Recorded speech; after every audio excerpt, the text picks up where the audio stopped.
Josh Schiavoni, 1995. Jersey number? 6. Tight end and linebacker. You played under Dennis Etsy, and the years that you played were 92, 93, and 94. Can you please share some memories that you have of Dennis Etsy? Well, with Coach Etsy, I was given a nickname, the Yelling Post. Once he actually finally pulled me aside and had that conversation, because I was always wondering why I was getting yelled at so much. And it was beating me down, but I kept trying so hard, and he ended up pulling me into his office and letting me know that. And from that point on, it let me know that it was to make me a stronger person, to be more of a leader and step up and to never give up. And that's something that has carried on in my life. And even with my daughter, one of our catchphrases is, we never give up. We never, ever give up. So it carried on in life, and it's something I'm passing on, to my little girl. He was one of the most passionate, most intense individuals I've ever met in my life. But with Coach Etsy, I don't even know how to explain how he would just come after you. He was yelling at me because he was looking at me, knowing I could take it, and for me to pass it on to people. He was just one of the most amazing coaches I've ever had in my life. What kind of qualities did the coaches teach you? Discipline, for one. Discipline was number one. In terms of just intestinal fortitude, as you would say.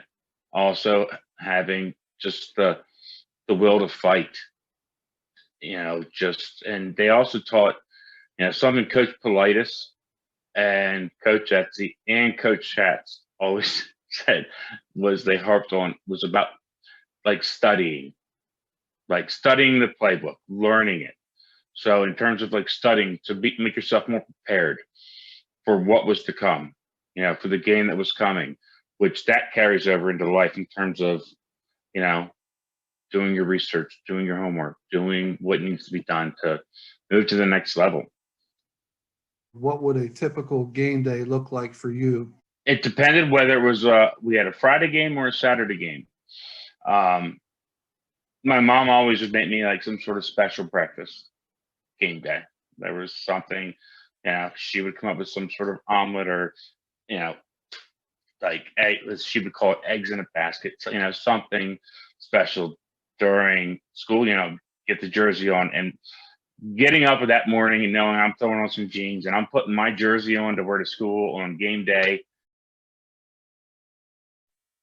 I always got so excited. It just honestly would always bring chills to me when I was able to put that on, and it gave me so much pride to be able to walk into the school with that jersey on game day. I had some sort of extra focus in class for some reason. My mind was hyper focused on everything. Every part of my body was just focused, and I could just go through it. And you would get these looks when you were walking through the halls and people were looking at you and they'd be like, good luck today. And it was amazing. And then on Fridays, we'd go home before we'd come back, come back to go back to the high school to get ready. And I'd come home and my little brother Joe would be home. And we would actually have a routine where we had a big field behind our house. And every game day, my brother would throw me passes. I couldn't even tell you for how long. For as long as I could, I would run routes, and my brother had a great arm, and we'd run all different kinds of routes. I tried one-handed grabs. I do nonstop before every Friday game. And then come back in the house. Well, my mom would yell, be like, that's enough. You don't want to burn up too much energy. Get back in the house. Get ready. head back to the high school. And as soon as we got back to the high school, got down to the locker room and see everybody. As soon as we got there was no more smiles. It was just game day. It's focus. That's it. Your mind was set. We got in there. That smell of the sweat, mud, everything. Get your, shoulder pads on. You put your leg pants on. You just got ready, and that was it. And then suit up your cleats, take your jersey up, put it over top of your shoulder pads, get ready, get on the bus, head down to Memorial Field. And it was just, once you got back after we left school, once we got back to the high school, into the locker room, that was it. You were just focused. And the intensity was amazing. Like, you couldn't even imagine it being any better. And Saturdays, basically the same type of thing. I'd wake up, my brother and I would go out and throw, head to the high school. As soon as we got there, boom, it was over. And then once we got to Memorial Field, that smell of the grass, it just did me in every time. How would you describe running out onto the field on game day? I remember running out on the field on game day my very first time. It was a night game, and the grass was wet. And the smell of the grass and the cold, it was a little bit cooler out at night, and it was just a little bit damp on the grass, was a little bit wet, and seeing the crowd and the lights and it really, even right now, it brings chills to me because the crowd was so loud. They were just, and it just had me so fired up. So like, it just brought the best emotion that I can possibly, like, when I think about it, it's something that I can actually use that as motivation during every day to remember those moments. That's how amazing it was. So when you got pumped up, before a game, we were in the era of, Walkmans and CD players. Did you have like a playlist or some go-to music to get you hype? Actually, not for football. I actually didn't for football. All I could think about, all I could focus on was who I was going up against. And all I could think about is I just built up anger. I just focused on getting angry at the other team, finding a way to build up as much anger, basically to turn myself into the Hulk, where I could just smash. That's basically it. Like, where I could just go after him and then just use that. I didn't listen to the music. I guess I just had thoughts going in my head. Bad thoughts for the other team. How would you describe Middletown fans? Amazing. Number one, they were absolutely amazing. And even from the last games that I went to, they're even the exact same way. Absolutely amazing. They're loud. They're passionate. They're caring. They're supportive. Like, I don't think you could ask for better fans than Middletown has. Like, they are there, cold, rain, snow. It doesn't matter. They're there for you. Like, you couldn't have a better set of fans than Middletown fans. And were there some Blue Raider players that you looked up to as a kid, or idolized, or respected? One of the players that I did look up to, Brett Myers, and one of the reasons I looked up to him was, obviously, number one, he played the same offensive position I did, but he also had, this dominance and just not just being dominant, but he was a leader. And I remember seeing pictures of Coach Etsy grabbing him by his face mask and Coach Etsy smashing his head against his face mask, yelling at Brett on the field, Coach Etsy bleeding down his forehead. And Brett went back out there and just turns it around. Like he was having a down game and turned it around and just used that. And to see him do that and become as dominant as he was, like I really looked up to Brett for being what he was. Like he could block, he could catch the ball. He wasn't the fastest, or the most agile, but he got it done and he did it well. And he overcame, whatever came his way. And so I did look up to Brett Myers. What do you miss most about playing Middletown football? The team, having that team, having, our guys together. Just there's a camaraderie that comes with being on a team together. It's just, it brings everyone closer. It doesn't matter where you're from, what you do. You're all in the same bunch and you're trying to achieve the same goal. And you're willing to fight, bleed, sweat, die. Well, not necessarily die, but we're ready to go to war together. And whether we win or lose, we're doing it together. And when it's all said and done, everybody's hugging each other. We are all together. But I also miss, and I can't tell you how much, running out into that field with my team together. Like there's nothing besides the fact of us being together during the practices, during pregame warm-up, everything that matches that. When we run out there, you see those lights in the field, you hear the roar of the crowd, that smell of the grass, your teammates, and you guys you're looking at each other as you're running out there. You're ready to go. Like that is something that most people in life will never experience. And that is something I was able to, and I'm grateful for. And if I could do it again, I would love to. Did you have any favorite teammates? I did. I absolutely did. My favorite teammates, there's a couple of them. Number one's going to be Jesse Dupes.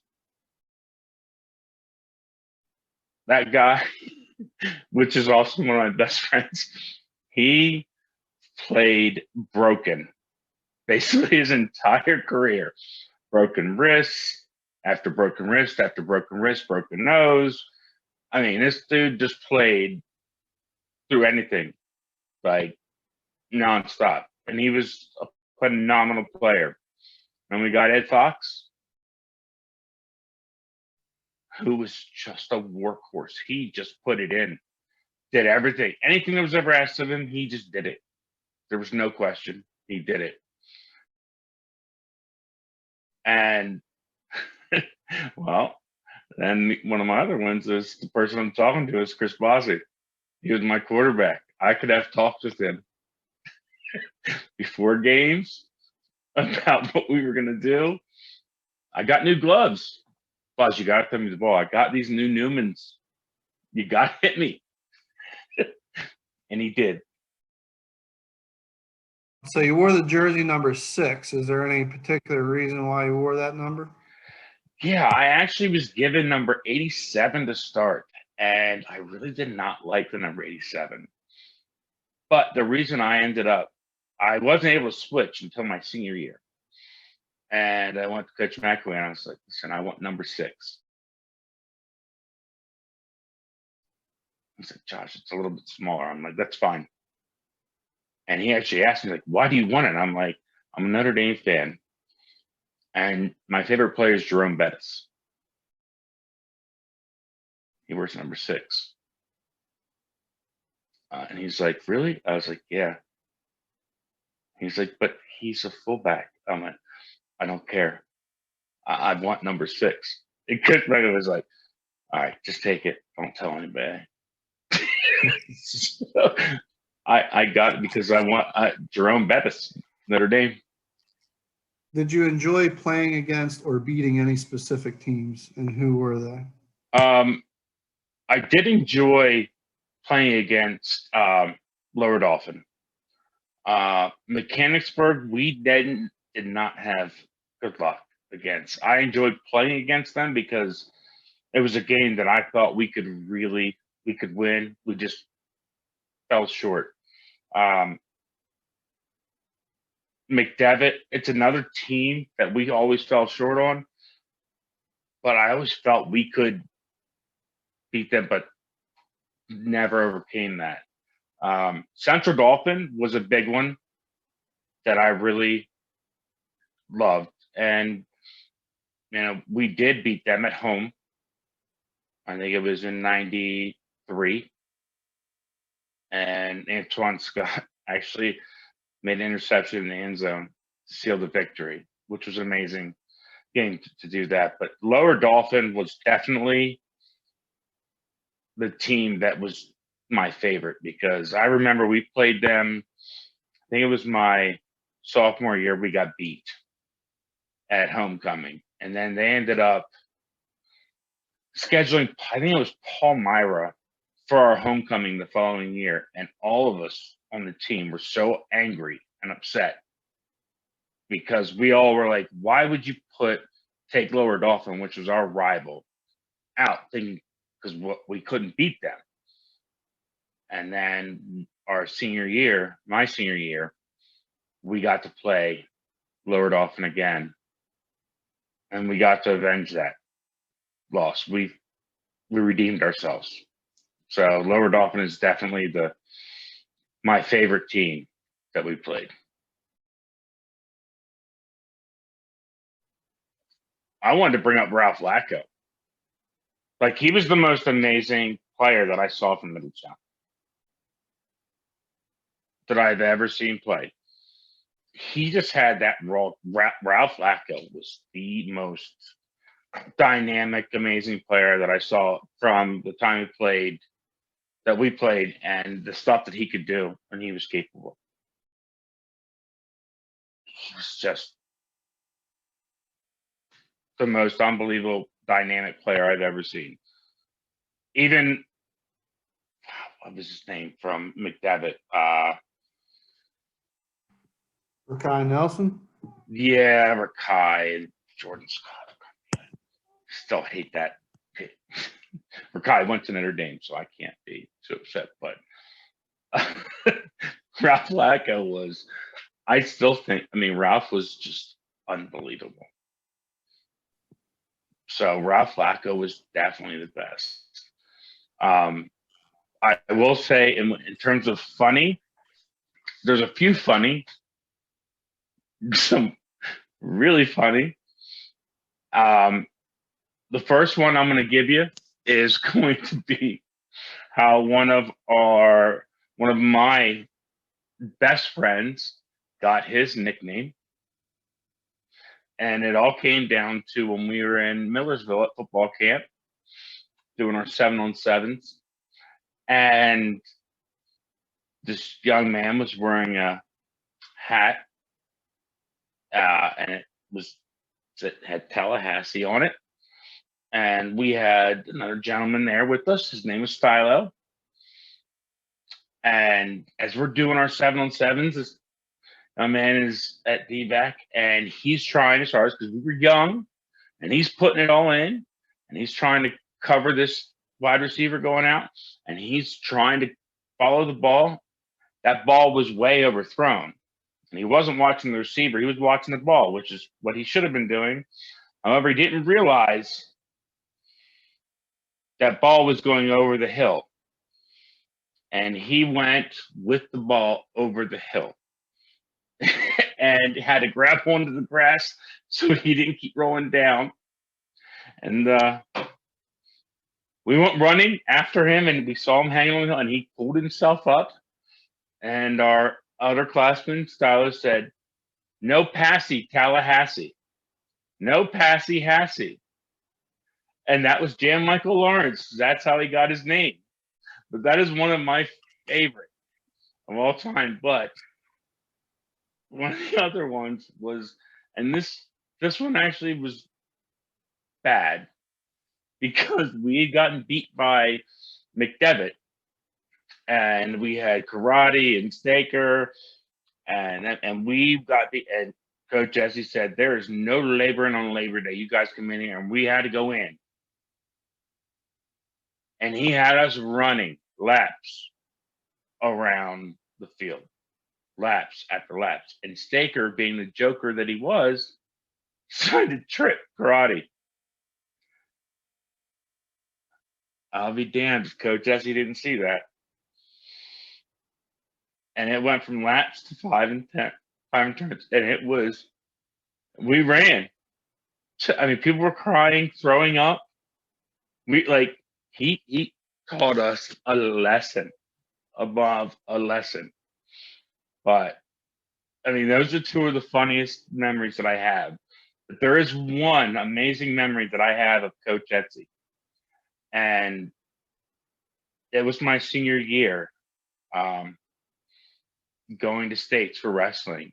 And I had, been struggling trying to get down to weight and get everything in order. And I had been running nonstop. I was in there before school opened. He's like, "How did you even get in here?" I was like, I'm not really sure. I just found a way to get in. And I really don't remember to this day. He's like, "Josh, go lay down in the coach's lounge." And he got me out of class for the rest of the day to let me just kind of recoup because I was just spent. And he came down and would check on me during the day, see how I was doing, because I just exhausted myself. And that just showed the type of person he was. And I've had conversations with him as recent as a few months ago. And that man is he's an amazing person. I mean, he's the best coach that I've ever been under.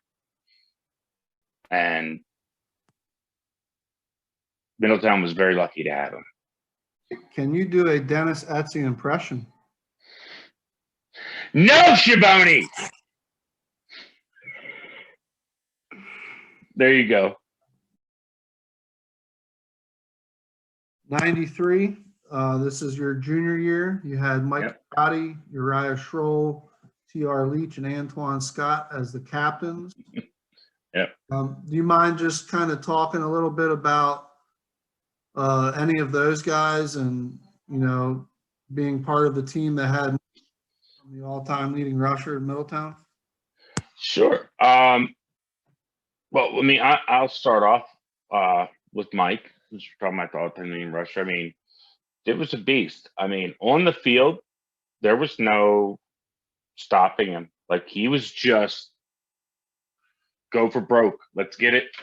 And he just ran his ass off. Not only that, as a linebacker, he just would plow through people. He was amazing.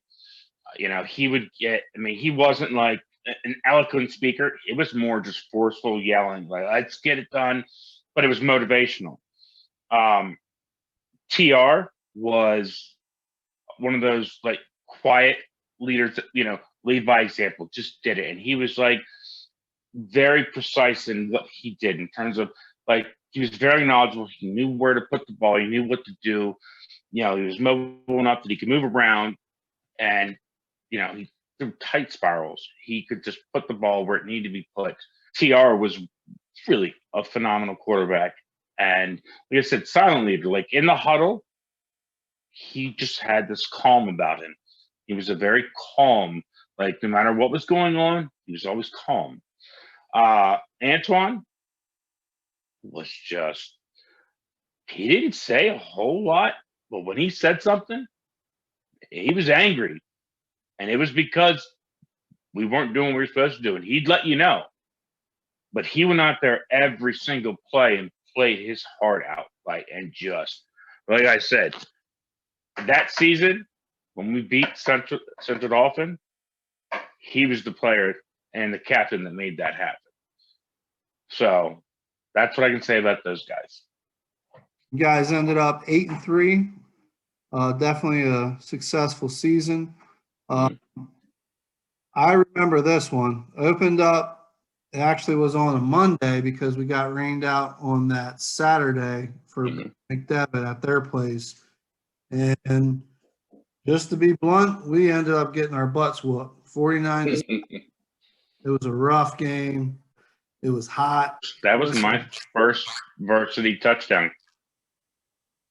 So you had the 6 points. TR hit me. Yep. That's funny because I made it 7 because the kicker Dave Morgan had to go to a soccer tournament, so I had to kick.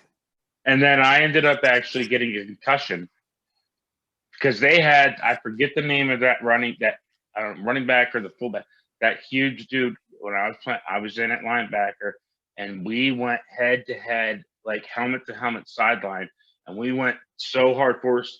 We both bounced off each other and both fell into the sideline. And I got up to go back out onto the field and started to stumble, and Coach Fox grabbed me and pulled me to the side. So that was my very first touchdown catch. So then we had Cedar Cliff at home. It was a tough 34-27 loss. Went to Redland, won 20-0. Beat Mechanicsburg 33-14. That's the classic Ralph Lacko game. He's amazing. Amazing stats. Beat Hershey 14-9. Milton Hershey was another close one, 29-22. Palmyra, there's that homecoming game you mentioned, 8-7. And then we did have a loss against LD at their place, 10-7. CD East was a pretty convincing win. East Pennsboro, not much of a challenge. And then there was that Central Dauphin game at the end of the season again. A really good game, 20-15 win, and that made the record 8-3 for the year. Yeah. Such an amazing game too. It was. I remember that as well. All right, and then we get to your senior year, 1994. Had Gary Coleman, Jesse Dupes, Ed Fox, and Craig Rao as the captains. Finished 8-3 that year. Started out with Bishop McDevitt. That was a really big matchup. I'm pretty sure I read from an article that there were 8,000 fans there. I remember it was very packed. It was a big game. They had a loaded team, so that was definitely a big matchup there. We ended up losing 21-14. Central Dauphin, we ended up beating them 28-6. Yep. And then we traveled to Southwestern, a team we had never played before at that point. That game was a hike for us to travel up there. And I remember we got off of the bus, and Jesse said to Coach Schatz, he went, "Wow, look at the size of their linemen." Coach Schatz went, "No, that's not their linemen. That's just their wide receivers." Because of how big and massive the guys were. So when we got into the locker room, Jesse made it a point to bring out that doesn't matter how big they are. That was a tough game. You remember what happened on the bus on the way to Southwestern? I remember Hassie lost his contact. And people were searching for his contact lens on the bus. Yeah, so Hassie, it's dead quiet on the bus. It's game day. Right? Like you said, it was a really long trip. I don't know how long it took us to get there, but I'm pretty sure there was traffic as well. It made it even longer. And we were all getting restless. And I remember hearing like a little bit of a commotion. Like looking up. So funny. And I see Hassie like on the floor of the bus, and everybody's like, "What's he doing?" So word travels that he lost contact. And just from my perspective, I'm hoping the coach doesn't hear what's going on, because I don't want to get yelled at, and all that stuff. But sure enough, they figured out what was going on, and sure we got one of those what the hell? You know, one of those things there. And I guess he ended up finding his contact, but that kind of broke the tension. No, he didn't. He didn't find it. He didn't? No. So he played the game with one contact. Great. And to think about it now, Coach Etsy wouldn't have been upset if he lost his contact. He'd have been like, help the son of a bitch find his contact. Son of a bitch, help him find his contact. As small of a man as he was, he carried a big stick. But then we started rolling a little bit. We shut out Milton Hershey and Hershey. That was our game. 47-0. Milton Hershey. Milton Hershey was our game. The Newmans. Yeah.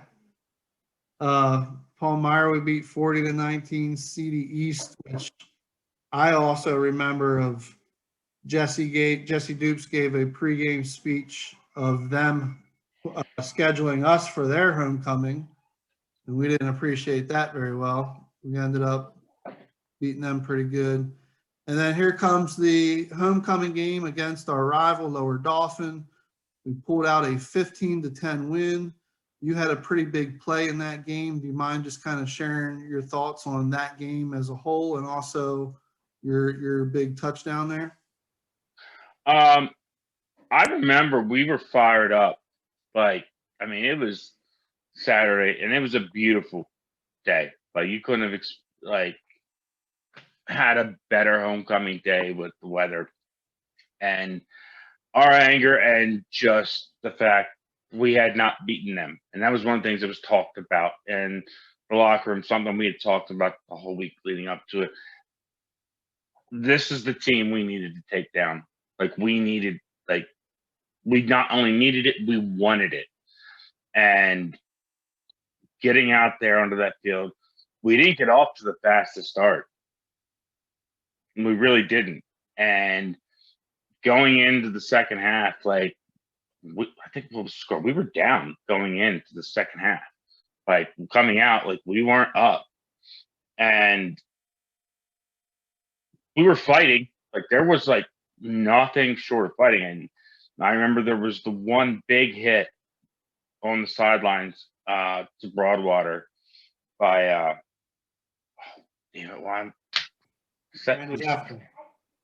by Randy. That young buck at the time, he laid him out. There was no getting up.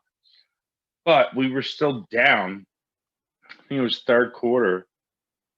And I think it was 10-6, because I think didn't you have 2 field goals? Well, I just remember we got all the way down to, I guess, the 35 or 40 yard line of theirs, and it was 3rd and 10. And they called in the play of a tight end delay. And my eyes just lit up. I'm like, shit, this is my chance. I got my Newmans. I got them. I'm good. Blosna. So I got hit coming off the line on the delay and turned, looked, the ball was there, caught it basically fingertips with the Newmans and took off down. And there was blocks everywhere and just running down the sideline. I got Steph Schaefer chasing me in the Raider costume, almost passing me, which everybody laughed about.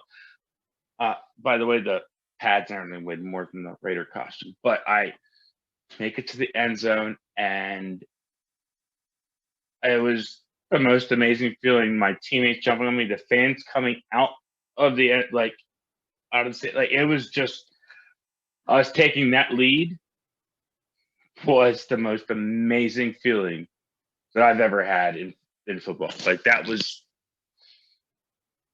the best thing ever. Thank you for the pass, by the way. No, thank you. I think I needed it more than you needed it. Yeah, so that was what, 1, 2, 3, 4. So that made it a 5-game win streak there. We were rolling. We beat East Pennsboro. So that's Oh, East Pennsboro. That's an actual interesting one because my cousin was the quarterback for East Pennsboro, Clayton Brinzer. And we talked so much smack to each other leading up to that game. And I sacked him, I think, 3 times that game. I think I had a catch or something too, but I sacked him, and we had, and it's one of the funniest things that's always brought up when we go. But yeah, that was an awesome game. Well, that actually set the stage for the next week's game, which was Mechanicsburg at home. And this is a huge game. If we won this game, we won the division, and we were on the playoffs. If not, we did not win the division, and we were not on to the playoffs. So they had an amazing quarterback by the name of Mike Edwards. Everything was on the line for this Mechanicsburg game. Mm-hmm. We did end up falling short, took a 28-7 loss at home. I know me personally, that was a really, really tough loss to handle. You mind just sharing any thoughts or memories from that game experience? Yeah, that game, I remember how fired up we were because we were on that win streak. We were ready to take them. Like, it was ready to go. And we knew Mike Edwards, how good he was. And I can tell you this much. Coach Politis, the whole week leading up to that game, with me at tight end, him being the tackles tight end coach, said to me the entire week, he said, Josh, at tight end, all I want you to do, every single play, because Edwards was playing safety, he said, you hit Edwards every play. You hit him hard, and you put him in the ground every single play. No matter what the play is, you hit him. And that's what he told me the entire week. So I went after Mike Edwards every single play. And it was like, that dude was fat. He's tall, big. Like, he wasn't like huge, stocky. Like, he was tall, fast, faster than I was. And do that. He ended up being a pitcher for the Dodgers. Like, could have played. He was just had so much athletic ability. And me trying to chase him down and hit him every play, I did. I got him a couple of them. Not all of them, but I got a couple of them. But I remember that from Coach Politis, especially. And then I remember a couple different things that happened, throughout the game. Like, there would be, like, we had big stops because I think it was Bellotti, not Bellotti.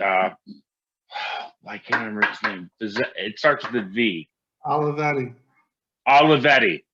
Was the running back. Like, he had a couple big plays, like, things just like we were doing very good on certain things, but then they would just happen to get that one like breakaway, and it started piling up. And then I remember you threw me another tight end delay to the left side, and I wasn't the first option. Actually, I was like the second on that one for some reason, and I ended up catching it, and then I got hit on the top of the head from behind. I held on, but it ended up being behind the line of scrimmage. And I remember coming to the sideline and them saying, "Why didn't you just drop it? You were behind the line?" I'm like, I didn't know where I was at. Like, I was doing, I'm supposed to catch the ball. And then I do remember we had,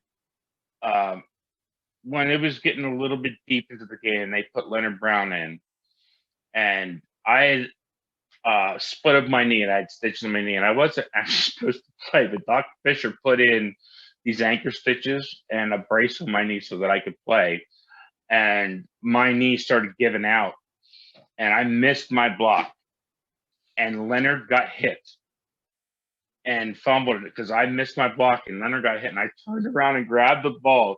I started running one way, went the other way, came back and it came back around, and it looked like I was going to break free around the right side. And I can remember thinking, holy shit, I'm going to take this to the house. And out of nowhere, here comes Perry Albert, and he took his helmet right into my knee that I had the stitches in and took me down. And that was it for me. That was the end of my, like, I was in so much pain after that moment. I couldn't remember anything. Yeah, it was a tough loss. Obviously it didn't turn out the way we wanted. Now, we did have one more game left, so we end up playing Steel High at Steel High. We handled them pretty well. Ended up winning 49-7. Now, we were not aware of this at the time, but our record against Steel High was terrible. Local team, we just kind of somewhat recently renewed the rivalry. But I'm sorry, it was 49-0. That 49-0, those were the most points we had ever scored against Steel High, the biggest point differential we had ever won against Steel High. And to this day, only 2 other Middletown teams have scored 49 points against Steel High, and we have the biggest point differential in our history against Steel High. No kidding. That's pretty impressive. Actually, that game was the most yards I ever had in a game. I think I had like 75-yard receiving and a touchdown, and I came like 4 yards short of a second TD that game. We heard it through like the back channels of it. I don't know how it got to us. I just remember hearing that when we were at half, because we were running through them pretty good, and I remember hearing, like, he doesn't want to. We don't want to beat them by more than. We don't want to get to 50. We don't want to go over 50. And I was like, let's go. Like that was my final game. But maybe, I mean, it was out of respect, for the other team's coach, or to not disrespect that team. We were already, like, us going over 50 wouldn't have put us into the playoffs. Yeah, I think it came down to respect. Yeah, it was probably out of respect, which, like I said, it wouldn't have done anything for us. It would have only done, we probably could have scored way more than 50, but it wouldn't have done anything for us. It would have hurt them more than we already did. So that was a really classy move by him. That win made the total record 8-3 for that season. So, in your 3 years of Middletown varsity football, you had a 22-11 record, which is very respectable. Playing under Dennis Etsy in actually what turned out to be, one of his last years there. So that's pretty much it. Is there anything else you want to add before we finish up here? All I want to add is love my Blue Raiders. That's it. Go Raider Nation.